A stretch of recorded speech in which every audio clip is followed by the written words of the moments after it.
like the whole Ghostbusters thing, the female Ghostbusters thing. It's like, oh, this movie sucks. It's like, no, you're a misogynist, and you're like, no, it just is a shitty movie. It's just not a very good movie. I am a not very misogynist, good. but it also sucks. Yeah, two things can be true at the same time. Yeah. Right? Jeez. I appreciate the honesty. I love it. Nerdrotic.com. Been a crazy week this week for Disney, who has just like hit the wall, which is great, and Marvel hit the wall. On the heels of the delay of Ironheart, which was kind of an admission of failure to fall of 2025, even though this thing is done. So that means it'll be 3 years from what was it, the time it was completed, Principle, when it does get released. A couple days later, we get the Daredevil news, which is just huge. It's like, it's so unbelievably incompetent, and it confirmed everything that I have heard. I heard a year and a half ago, and everything people have heard about like Disney's process. It's not just the effects. It's how they approach TV. They just spammed a bunch of crap. It's all producer driven. It's not creator driven, because the creatives are cast. They're not really hired. They don't really give a crap what they say. They just want to roll them out and go, look at this Muslim director. Look at this female Muslim director. That's all they want to do. And they took no time in it. So now they had, almost 8 episodes filmed of a series, tens of millions of dollars spent, and they're scrapping it all, and they fired the writers and the directors, which is... They had 8 episodes of Daredevil? Filmed. Filmed. The biggest thing for this article is not just solely related to Daredevil. It's that Daredevil's like the breaking point. Yeah. And this entire article goes into what we've been talking about for years. The reason that it seems like Disney doesn't know how to do TV is because they haven't been treating it like television. The reason every Marvel and Star Wars series feels like it's just a movie pitch for an idea that gets stretched into 6 or 8 episodes is because that's kind of how they were going about it. You look at HBO shows, and they feel like they know what they're fucking doing. Like they know how to make serial storytelling. Every episode is, close to the same amount of time. Every episode seems like it's satisfying, but still like you want to know what happens next week. Whereas the Disney, Marvel, and Star Wars stuff just doesn't feel that way. And this article is an evisceration of that. And it's coming from inside Disney, which is a signal to all of us reading this that they are admitting what they've been doing is fucked up, and they have to change to get back to the type of ways they used to tell TV stories. And they go into details of like what this show was, right? So by the 4th episode, he doesn't put his costume on by the 4th episode, and it's a legal procedural. And then there's the rumor side. I got to separate this from the article, that Foggy and Karen were going to be killed off screen, and that's why Daredevil quit being Daredevil. Which is I heard just Foggy, and that Karen was never even mentioned in the series. That's kind of the most reliable one I heard. Either way, that's retarded. That's like legit retarded. And it's so crazy. It just feels like they cut off their nose to spite their face, where it's like, well, we're going to do it better, and you're just like, what? Why don't you just use this? Like, this is good. People like it. Just keep doing this, man. It's successful. Like, what's the problem? And it's like, if you're going to do this, they got to make it better. That's the problem. And they don't. And if you're going to do this, then you should go back and get the same people that worked on that, and have them do this one. Yeah. I don't think they're looking to do it better. I don't think they're looking to do it better. They're looking to do it different. Exactly. Yeah. I think that's the word. I think with Daredevil, we got to the point where they could take acceptable losses with what's been going on. And with Daredevil, I think Feige got to the point where they've kind of gone past the point of no return. I think after Ahsoka absolutely failed, Loki is failing right now. Every series before that's been a colossal failure. You just have to look how many Marvel shows have been renewed for a season 2. Loki. That's it. That's the end. That's the end of that. And they've lost at least half their audience, if not more, from season 1. Colossal failure. Nobody watched Andor. Nobody cared, regardless of the quality that some people say it is. Nobody cares. And it's got to the point now where Daredevil actually has a body of work with the same actor that is going to embarrass Disney. And I think even Feige saw that and was just like, oh, fuck, we can't put this trash out. This guy had to do a walk of shame in She-Hulk. When's that fucking cow ever going to come back? Oh, she's going to appear as a cameo in the Avengers or something.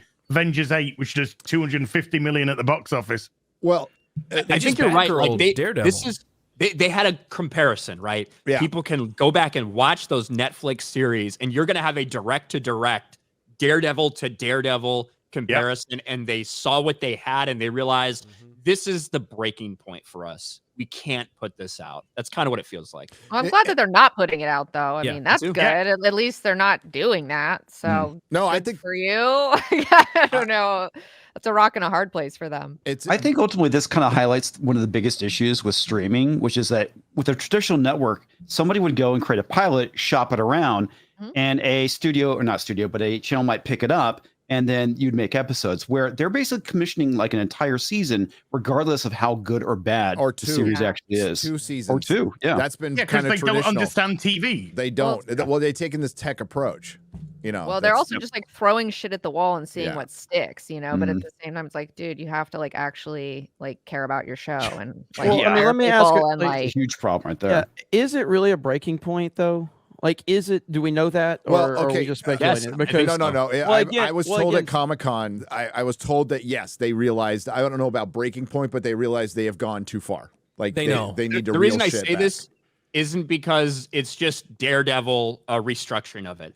It's because this article is an evisceration of the way that Marvel's done everything, and it's an admission from inside Marvel that they're changing how they're doing things going forward on all of their shows. Yep. That's kind of what the article is. They're revamping their entire television model, which is probably going to go to pilots because it worked. Even with streamings, it works. You gotta figure out like what the hell you're making. You know, Warner Brothers still does it. Right. But, well, it's also like this gold rush, like the streaming gold rush. Like, well, we have to have all these shows and we need to bring people here. And, you know, so there's all this anxiety of just putting out more and more and more and filling up that stuff.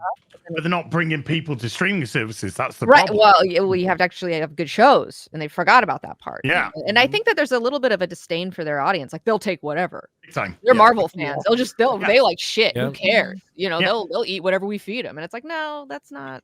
So it's not 150 million. By the way, it's more. It's more on most of these shows. It's looking like 225 million for She-Hulk, 212 million for Secret Invasion. Fucking wait. Wow. Criminal. It's criminal. We're trying to marry the Marvel culture with traditional culture, television culture.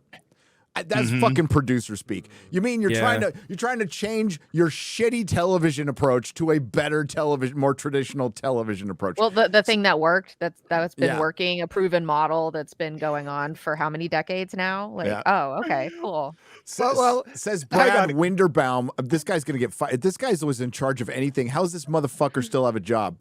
So no, you got to read this last sentence. Hang on, Shad. It comes down to how can we tell stories in television that honor what's so great about the source material? Oh, they're talking about source material now, you motherfuckers. Wow.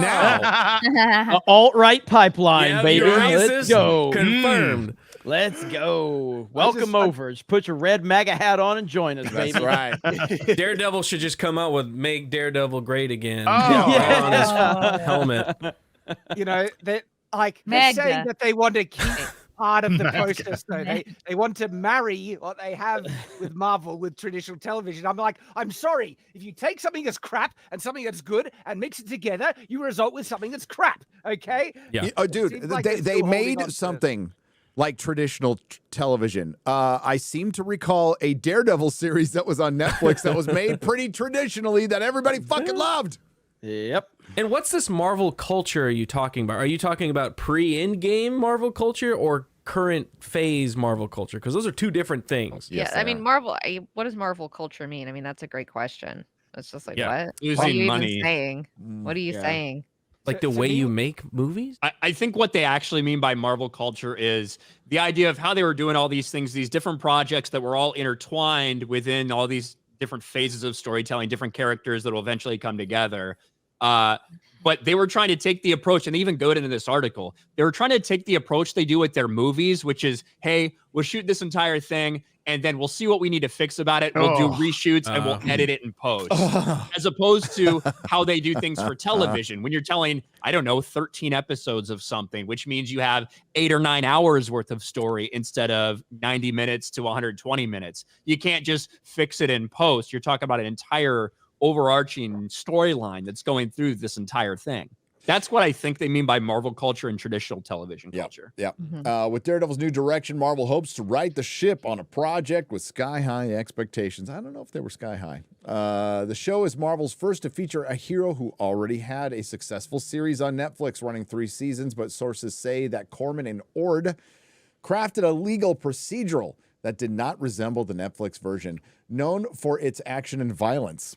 Cox didn't even show up in costume until the 4th episode. Marvel, after greenlighting the concept, found itself needing to rethink the original intent of the show. Yeah, no shit, because no one would want to fucking watch it. They want to see Daredevil beating the shit out of people, not watching another legal. No, they want to see a man being vulnerable and deferring to women and showing eating pie, feminine side. Yeah, do you think Disney? Do you think D Plus is going to show Kingpin chop a guy's head off with a car door? No, not in the slightest. That's which was freaking only if he was a brilliant. transphobe. There you go. There was a comic, like a She-Hulk comic, that this guy Charles Soule wrote, who was like used to be a lawyer or was also a lawyer or something, and he did like this kind of legal procedural thing with her, but it like dealt with all the different superheroes. Like she was defending superheroes and then she'd also have to go do stuff to like find evidence and all this other things.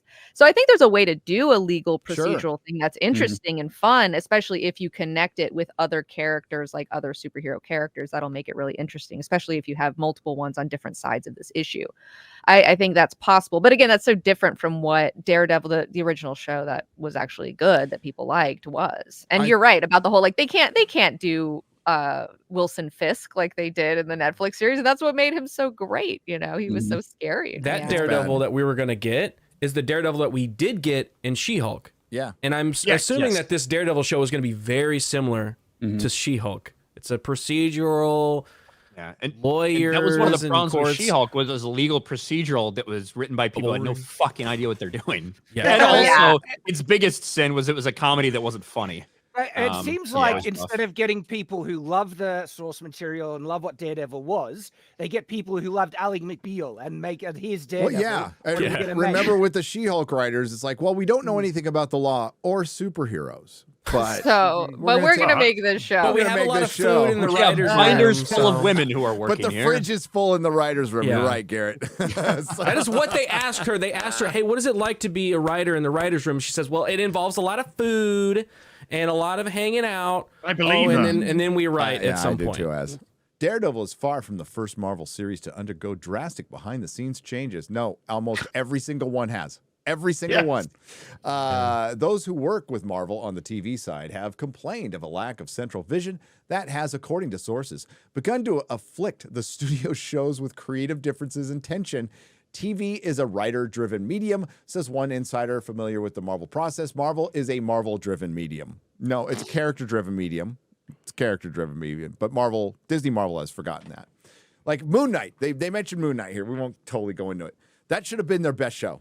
That should have been. I was so bummed on Moon Knight. God. I was so excited for that show, and what a letdown! And poor Oscar Isaac, he just can't get a break. I mean, he was like they put him in that terrible Apocalypse fucking makeup for that fucking shitty X-Men movie, and then he does this, and then it's like, and he did a great job with what he was given, but still, he like always does, but. They jumped past the Bill Sienkiewicz stuff to get into the modern stuff with the personality disorder one. Just make him Mark Spector. That's all you need to do. You make him Marvel's Batman with a little bit of an Egyptian thing going on. Start simple. That's what they did. That's how it worked. And make it street level too. That's another thing. It's like we don't need him changing the skies around and all this shit. Fighting kaijus and shit. Like world-ending crap. Like, please, just make it a street level situation. Fighting drug dealers. I mean, just keep it simple. Keep it simple. Low.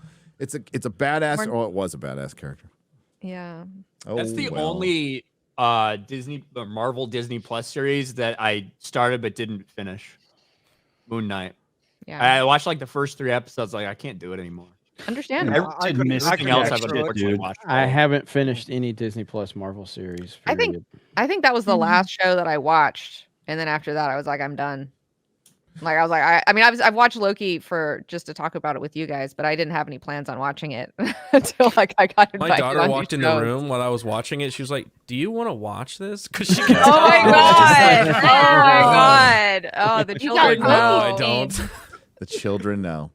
Nerdrotic.com. Please subscribe. Hey, if you like what we do here at Nerdrotic Daily, please like, share, and subscribe. And if you could do that with your favorite YouTuber as well, I'm sure they would appreciate it as much as I do.